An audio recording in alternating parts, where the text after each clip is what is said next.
So this week's portion is the portion of Vayera, and of course the portion in a nutshell. So God reveals himself to Abraham 3 days after the circumcision, and we're going to talk about that also. And he was 99. He was 99 when he circumcised himself. But Avram rushes to prepare a meal for the 3 guests who appear in the desert heat. And one of the 3, who are angels disguised as men, announce that in exactly 1 year from today, Sarah will give birth to a son. And Sarah laughs. Then Avram pleads with God to spare the wicked city of Sodom because he knows that his nephew Lot is there. And 2 of the 3 disguised angels arrived in the city when Avram's nephew, of course, is there, and his nephew extends his hospitality to them, and we're going to talk a little bit about hospitality as well, and protects them from the evil intentions of the Sodomites. The 2 guests reveal that they have actually come to overturn the place and to save Lot and his family because of Avram. And Lot's wife turns into a pillar of salt when she doesn't listen, and she looks back at the burning city. So while taking shelter in a cave, Lot's 2 daughters, who believe that their father and them are the only ones left alive in the world, get their father drunk, and they sleep with him, and they become pregnant. And the 2 sons are born from this incident, and the nations of Moab and Ammon are born. Now, Avram moves to Gerar, where the Philistine king Avimelech takes Sarah, who is presented as Avram's sister. Now again, we're just doing the overview of the portion, to his palace. And then in a dream, God comes to Avimelech in a dream and warns him that he's going to die unless he returns the woman to her husband. Avimelech, of course, wakes up from the dream. Avram explains that he was afraid that he would be killed over beautiful Sarah, and Avimelech lets them go. Then God remembers his promise to Sarah and gives her and Abraham a son who is named Isaac, which means will laugh. And Isaac is circumcised at the age of 8 days. And Avram is 100 years old, and Sarah is 90 when she gives birth to Isaac. Hagar and Ishmael are banished from Avram's home and wander into the desert, and God hears the cry of Ishmael and saves his life by showing his mother a well. Then Avimelech makes a treaty with Abraham at a place called Beersheba, where Abraham gives him 7 sheep as a sign of truce. God tests Avram's devotion by telling him to sacrifice Isaac on the Temple Mount, Mount Moriah, in Jerusalem. Isaac is bound and placed on the altar, and we're going to talk about that too. And Avram raises the knife to slaughter his son. A voice from heaven calls to stop him. A ram is caught and sacrificed instead of him. A lot of details in this story. So first, let's talk about the circumcision. Now imagine, he is 99 years old. And it says that God sent a great heat that day because it was the 3rd day after the circumcision. And now remember, he circumcised himself. He's 99 years old. And it says that God decided to send a heat to the land so that, first of all, it would help him heal. And second of all, there wouldn't be anybody on the road. Now, what is going on there? The most important thing to Abraham, and it's one of the biggest things in Jewish tradition, and actually, if you want to grow spiritually, is hospitality. And I know that Eliyahu wrote a whole chapter of hospitality in his book, The Laughing Billionaire. Abraham, even though he is after a 3rd day after circumcision, where he circumcised himself, and he's probably in terrible pain, he sends his servant Eliezer to look for people going by so that he could do the mitzvah, the precept of hospitality. Eliezer goes out, and it's probably like 114 degrees in the desert, and he doesn't find anybody. So Avram decides to go himself. He decides to go himself. He's not willing to give up on this amazing precept of hospitality. And he looks for guests. He wants to be able to have guests and to host people in his house. He knows that it's an amazing thing to do. So God sees this, and he says to the angels, we're going to go down and we're going to be the guests. Can you imagine God coming down to you? So basically, we have a very interesting thing here that's written in the commentaries. It says that God decided to come down and visit Abraham. And here is one of the first places that we learn about visiting the sick. When you visit a sick person, and I know today with COVID it's kind of hard, but when you visit a sick person, you're taking 1/60th of his sickness away. So it's so important to visit sick people, of course, if it's safe and you can do it.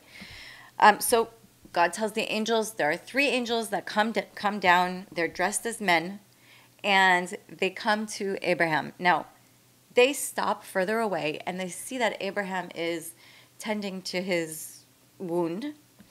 And they call him from afar, and they say, you know what, we're going to leave so you don't have to do anything. And Abraham is pleading with them, no, come, just wait for me. I'm going to come in, I'm going to take you in, and I'm going to make you food. And he doesn't stop taking care of them. And he bows down to the middle man, thinking that he's the most important, which actually it was the angel Michael, who came to heal him and help him. And he washes their feet, and he cooks for them, and he tells Sarah to bake for them. And he doesn't stop running. And this is a place that we learn about the power of hospitality. It is so, so important to be able to bring people into your home. To be able to, and again, with the COVID, it's hard, but you know what? We do it in our backyard. If you're lucky enough to have a backyard, put up a little tent, maybe some lights, tea lights, whatever, and have a cozy little place outside that you can host people. Never stop hosting people. Always look for ways to help. So that's one thing. Then there's more to the stories. There's a lot of different things in this portion. And of course, let's talk about the 3 angels. So, like we said, Abraham circumcised himself, and it's only been 3 days. And on the 3rd day, when it's supposed to be the most pain, the 3 angels come. And again, like I said, there was 2 purposes to this visit. One was so that God himself could visit Abraham and take away part of the sickness. And, of course, the place of bringing in and being hospitable. So he invites them in. He gives them food. He gives them bread. He gives them water. He washes their feet. And he doesn't stop taking care of them. Then we talk about Isaac's birth. And what was so special about Isaac's birth? So first of all, it was the 15th of Nisan. And we know that, of course, is Passover. And why did the sun, moon, and stars in the sky rejoice? And why were people so happy on this day? And it says that everyone knew that Avram's wife Sarah was 90 years old, and she gave birth to a son. And on the day of the birth, there were blessings to the whole world. Barren women started to become pregnant. Blind people regained their eyesight. And people were just blessed with intelligence and health and happiness. And Sarah said, whoever hears about the birth will be happy and will laugh. And because of that, she named her son Isaac. And everyone in the world spoke about this event. Now, there was also, of course, the negativity. Every time there's positivity, there's a little bit of negativity. So it says, did you hear? It says that people started talking. Did you hear that Avram's wife had a son? And people were like, impossible. She was barren, and everybody knew she's barren, and she's 90 years old. And people were saying, it's a miracle. She was rejuvenated by the Creator. She looks like a young girl. Her hair is black. She had an amazing pregnancy. She didn't have any pain in childbirth. And of course, people were talking, I don't believe it. It's probably Hagar, or maybe it's not even Avram's son. Maybe they just adopted somebody. And of course, there was malicious tongue going on. And, it said it's common knowledge that Sarah was taken to Avimelech. There's no way. Maybe it's Avimelech's son. People said, let's go to Avram's house and see for ourselves. And everyone went to look at the newborn, and they saw that he looked exactly like Avram. What happened was the Creator had molded his features molded Isaac's features to look exactly like Avraham so that nobody would have any doubt that it was Sarah and Avraham's child. And then a miracle happened to make sure to prove to everyone that Sarah had not actually just given birth, but she was actually like rejuvenated and like a young woman. What happened? The Creator dried up the milk of all of the noble women who were speaking maliciously about Sarah. And Sarah, on the other hand, was blessed with an abundance of milk. And all the women brought their children to her. And she was able to nurse not only her own son, but all the babies. I guess in that time it was okay. Maybe there were, I guess I've heard about that. Maid servants who milk, I don't know what it's called. Sorry, you can cut that out. But all the babies were brought to her too so that she could breastfeed them. She fed all of the children that came to her. And Avram told her, please make sure that you feed all of those babies that come to you, because this will be for the name of the Creator. And now everybody will believe the miracle that God did for you and for me by giving us a child at this age. And so, of course, all the women had different reasons why they brought their children to Sarah. There were women who brought their babies with pure motives because they couldn't feed their babies, and they wanted their babies to have the milk of such a righteous woman. And of course, those babies were rewarded by growing up to be righteous children. But even if a woman came only out of curiosity because they wanted to know if the rumors were true about Sarah giving birth, they were met well. They were well-founded, and they were rewarded in this world, and Sarah fed so many babies. Avraham called his newborn son Yitzchak, and of course, then we have the whole story of sorry, cut that out. Avraham named the newborn Yitzchak. Now I want to share with you another story. This is a little bit of a commentary by my favorite Kabbalist Shemi Shmuel that I usually quote. So there's a question of why Sarah laughed. You know, the angel came to tell Sarah that she was going to give birth, and it says Sarah laughed. And, you know, people may think, and it's a very, very low commentary, that she laughed because she didn't believe that she could get pregnant, or she didn't believe that her husband could impregnate her because they were so old. But what is the true reason? Why did Sarah laugh? And one of the commentaries by Shemi Shmuel is that it was, of course, an announcement from the Creator, since the angels are messengers of the Creator, that Sarah was going to have a baby, and Sarah should, of course, have believed them. But not only that, she should have already heard from Avram that this was going to take place, because Avram was previously told that her name will no longer be Sarai, it will be Sarah, and that she will give birth. So then why did she laugh? And here's where the Zohar and different commentators come up with some very interesting explanation. The Zohar tells us that the son to be born, Isaac, or Yitzchak, which means laughter, was given a soul from the feminine world.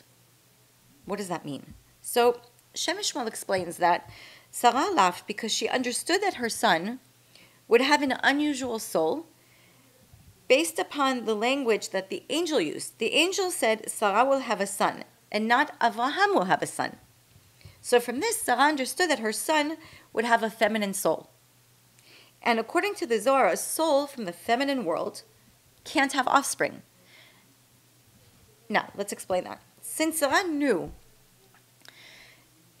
that that would contradict God's promise that her son would continue the line of Avraham, it didn't make sense to her. So she laughed at this moment because it sounded as if her son would actually have a feminine soul and would be unable to have more children.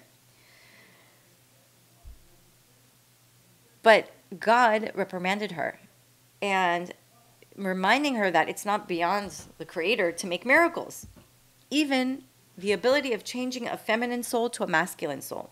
And that's exactly what happened. What happened was that, according to the Zohar, initially Isaac wasn't capable of getting married or having children, But at the time of the binding of Isaac, Avram offered him as a sacrifice his soul from the feminine world, left his body, and God replaced it with a soul from the masculine world. And that's why, precisely at that time, the Torah announced that Rebekah, who would be his wife, was born. Because once the masculine soul was born, once it was Isaac, his soulmate came down to the world. Now, let's talk about feminine and masculine souls, because obviously it has nothing to do with masculine or feminine gender. Because if Isaac was a feminine soul and would have been born as a feminine soul, then he could get pregnant and have children as a gender. So the point is that there's a masculine side and a feminine side. The path of a soul from a feminine side is to accept the world as it is, trying to live according to the Torah, according to spiritual laws, but not making an influence in the world. The masculine soul comes to this world to transform the world by being proactive, by being outgoing, by helping people, by changing the world, by making a difference in the world.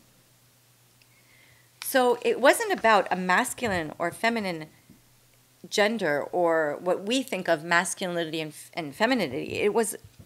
We understand it means that Isaac initially had a soul from the feminine world, which was exchanged so that he could actually make a difference in the world. Because up to that time, Isaac's service was supposed to be passive. It was supposed to be about his own desire, getting close to the Creator, and serving the Creator in any way that he could. But when he was granted the masculine soul, then obviously it made sense that Isaac would be one of those people that would make a difference in the world. So let's think about a couple of the lessons that we have here for us this week. One of them is hospitality.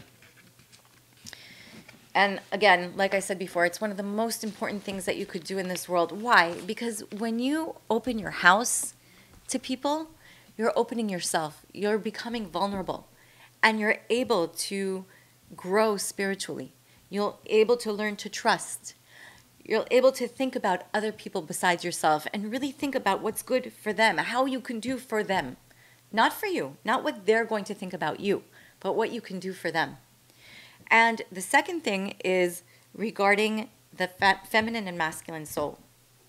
It doesn't matter if you're a man or a woman. We possess both sides. We have the side of just doing what's right, doing what's good socially, doing what we've been told makes sense in social circles, or making waves, making a difference in the world. And not everybody is the same, and it's okay. But maybe this week we can kind of borrow from Isaac's soul and see where we can make a difference in the world. Where can we make that change? Where can we help other people around us? And it doesn't have to be the whole world. It can be our immediate world, where we can help other people see where they can make a change. Thank you.